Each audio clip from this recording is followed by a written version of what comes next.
Assalamualaikum warahmatullahi wabarakatuh.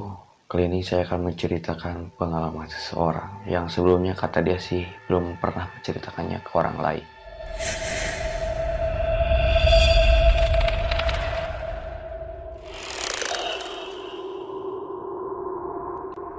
Saat manusia mulai meragukan akal pikirnya dan tunduk kepada pemilik kebencian atau iblis, mereka menjadi budak dalam persekutuan yang kelam.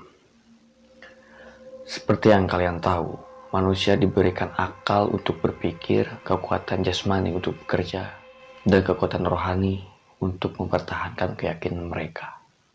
Namun, seringkali di balik kekuatan tersebut terselip rasa putus asa yang tak terlihat, yang dapat meruntuhkan benteng ideologi manusia.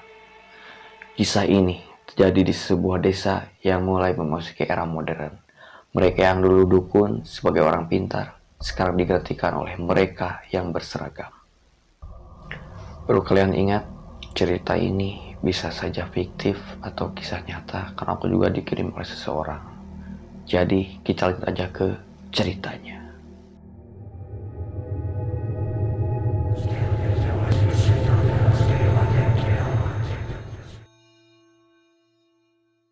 Di desa itu, ada salah satu warga, kita sebut aja Pak Sumanto. Seorang pedagang sembako yang sukses dan mendapatkan dukungan dari keluarganya. Namun, takdir tidak berpihak pada mereka. Toko sembako milik Pak Sumanto terbakar, menghapus semua kekayaan mereka dan mereka menghadapi kebangkrutan yang dahsyat.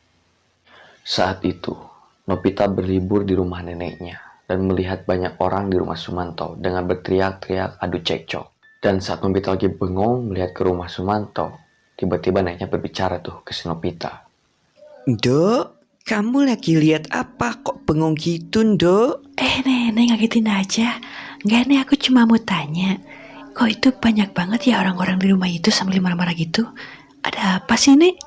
Oh itu, Dok. Kamu jangan heran bahwa hidup penuh liku-liku dan juga harus dijalani dengan kesabaran dan ikhlas. Udah yuk, Dok, mending ke dalam aja, jangan di luar, bentar lagi mau hujan. Nenek bilang gitu ke aku, dan tak apa hubungannya aku gak tahu sama orang-orang itu, ujar Nopita. Nopita pun masuk tuh ke rumah neneknya, namun dia masih penasaran dengan apa yang terjadi di rumah itu. Dan dia pergi keluar rumah dengan beralasan mau cari warung, padahal untuk mencari tahu sebenarnya apa yang terjadi.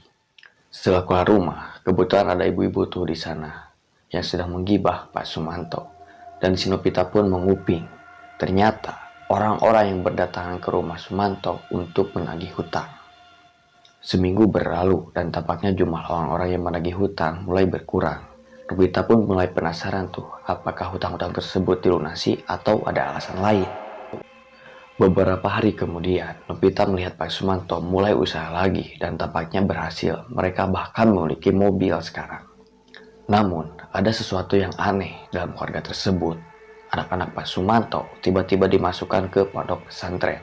Pak Sumanto memiliki 4 anak dan semuanya mulai belajar di pondok pesantren, bahkan yang masih SD sekalipun. Bu Sumanto juga mulai mengenakan hijab dengan lebih sering dan terdengar suara-suara aneh di malam hari di sekitar rumah mereka. Yang paling mencolok adalah penurunan berat badan Bu Sumanto, sementara Pak Sumanto tetap seperti biasanya. Nopita pernah mencoba membicarakan keadaan ini, tetapi nenek menasehatkan Nopita agar diam dan tidak menceritakannya kepada orang-orang.